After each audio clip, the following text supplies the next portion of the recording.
O ataque à propriedade privada, você falou de Mises, mas Marx também fala. Se ele pudesse resumir em uma palavra também, acho que não são essas. Eu estou parafraseando, não lembro a frase perfeita, mas ele fala também, é a abolição da propriedade privada, que ele fala lá no Manifesto Comunista. Então, de novo, a gente vê assim, a vontade do totalitário. Na hora que você é totalitário, você determina tudo e todos. O uso de não só do que as pessoas devem consumir, mas como elas devem utilizar tudo. Então, é um projeto fundamental acabar com a instituição da propriedade privada. A questão agora é só quem que vai controlar. Vai ser o presidente do teu país ou vai ser um governo supranacional? Lá de cima, regulado pelos tecnocratas. Então, talvez nesse ponto, os comunistas, os fascistas, os globalistas, todos encontram um projeto comum, que é o totalitarianismo, que é o estatismo totalitário. Perfeito. E até tomando emprestado aqui também a metodologia da escola austríaca, né, o individualismo metodológico, o professor cita isso no livro, né, que nos ajuda a entender que não é o Estado que governa. Não é o Estado que governa. O Estado é um instrumento de poder. A expressão justamente que o professor Anthony usa é um instrumento de poder, mas não é o Estado que exerce o poder. Quem exerce o poder é o indivíduo, né? Seja ele um indivíduo no sentido espontâneo, descentralizado, ou, no caso do Estado, no caso do totalitarismo, no caso da tecnocracia, algumas mentes brilhantes que exercem esse poder. Professor, eu queria que o senhor falasse um pouquinho mais sobre esse exercício do poder tecnocrata. Assim, a gente falou que já quem são essas pessoas? São pessoas formadas no Fórum Econômico Mundial, que passam por um programa de formação, literalmente isso, né? E aqui são as melhores, as cabeças mais brilhantes. Enfim, o quão ruim isso é para o desenvolvimento econômico, a gente sair do subjetivismo, entrar numa espécie de objetivismo, sair do individualismo, entrar no coletivismo. O que é exatamente isso, professor? Exatamente isto é a verdadeira tragédia que está em preparação, porque no final o projeto vai fracassar. Isto já sabemos, de nossa metodologia podemos dizer isto quando se faz esta eliminação da propriedade privada, especificamente sobre bens de produção. O sistema perde a forma de coordenar as atividades, de muitos conflitos, de muitos problemas. A economia vai sofrer, a inovação vai parar. Assim, a grande tragédia de que está em preparação é que vamos sofrer muito tempo por nada, porque no final vai entrar no mega colapso que produz muito sofrimento no caminho e no colapso final ainda mais. O ponto simplesmente é que a maioria, quase todos, tem esta tendência. Nós é um problema geral de nossa forma de pensamento que está fortalecida também no sistema de educação que temos, de antropomorfismo, de pensar como o Estado que ser em sua forma quase como o grande indivíduo, o Estado, a sociedade, com estas absurdidades e a culpa da sociedade, criminalidade, a culpa da sociedade e outras pianças. Ok, é uma forma de falar que facilita a comunicação, né? Nós todos falamos, o time X ganhou, agora já tem 3 copas ou algo assim. Ja, mas não é o mesmo time. É uma abstração total, né? Mas muitas pessoas se identificam com a abstração. Só é uma forma comum que fazemos isto.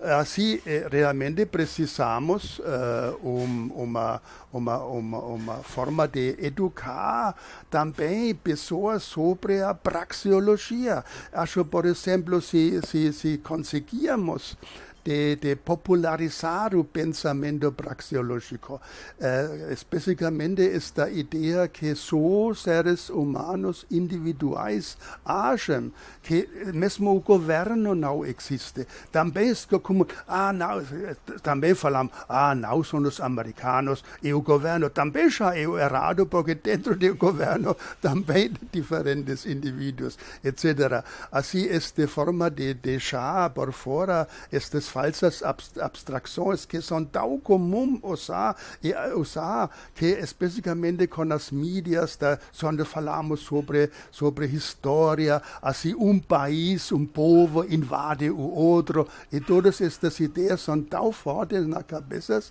que derrubam o pensamento racional e criam estes erros. Também, por exemplo, outro fala que é totalmente irracional.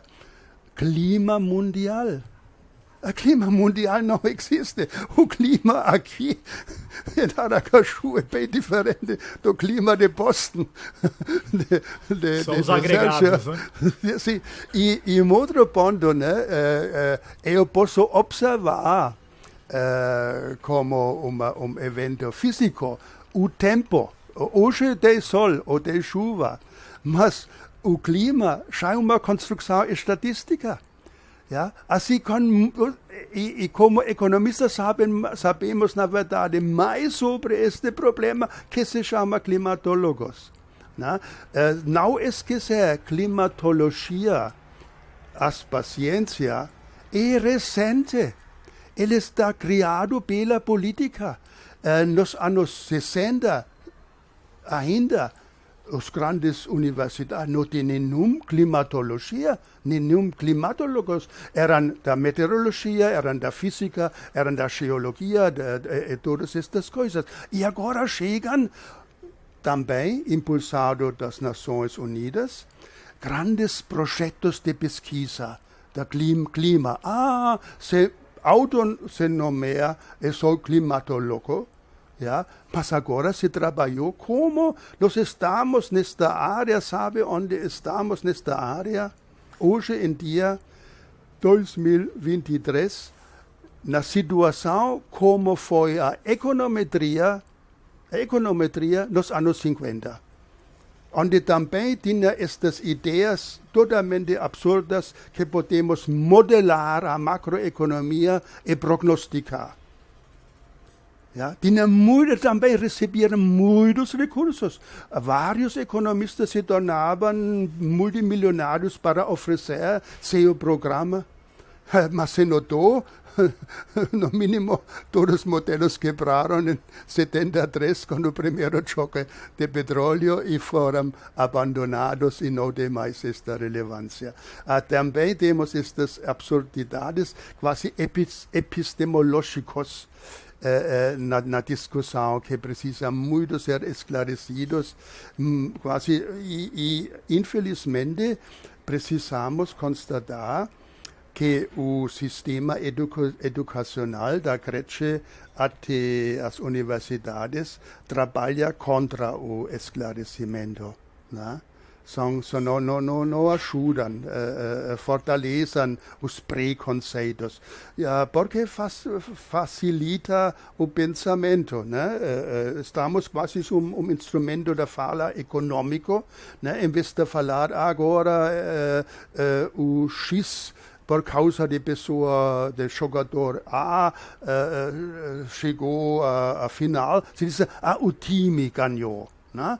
Quase, em vez de falar, esta pessoa decidiu isto, né? Nós fazemos a mesma construção no direito, né? De dar a uma empresa uma identidade jurídica, né? Pessoa jurídica, né? Assim, mas todas estas coisas têm seu lado de erro, de misturar o pensamento nestes, e claramente está muito forte em todas estas áreas onde de sua pura natureza a abstração já é problemática, né? Seja na área da sociedade, da religião, da filosofia, da psicologia, né? Onde ainda mais temos quase não podemos pegar as coisas físicas diretamente, né? Nossa mente trabalha com fantasias e agregados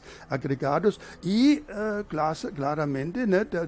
Ajuda de formar uma visão do mundo, né, que se busca, mas não se nota que às vezes é uma visão mundial, a Weltanschauung falso, né? Falso no sentido de praxeologia, que está no caminho de erro, né? E nós atrapalhamos nossos próprios interesses e desejos sem notar só no final, né? E sempre vai ter pessoas que criam as suas monstros, né? Ou ideais até o fim, e mesmo depois não reconhecem. Também com este fenômeno precisamos calcular. Sim. Sim, e até continuando nessa questão de planejamento, não é uma questão de planejar ou não planejar. Você tem pegando aqui o trecho do texto do Sérgio, não é uma questão de planejar ou não planejar, né, Sérgio? Não é uma questão de agir ou não agir, né? A questão é quem planeja, quem age e quem planeja para quem, né? Se sou eu que planejo a minha própria vida e tomo as decisões que me afetam, ou se é um burocrata, um cara em Brasília, um cara lá no centro de Aracaju, que vai tomar as decisões em Bruxelas, imagina, ou em Davos, ou em Davos, na Suíça. São esses caras que vão tomar as decisões para minha vida aqui. Eles nem conhecem o lugar que eu moro, né?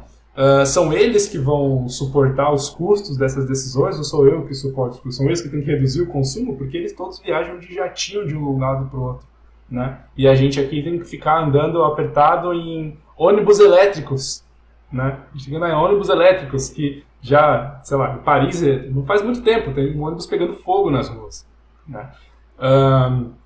Quer dizer, quem que fica com os benefícios disso também, né? Somos nós que temos que empobrecer, temos que deixar de ter nossos filhos, temos que, enfim, viver um padrão de vida cada vez menor para que eles tenham um padrão de vida cada vez maior.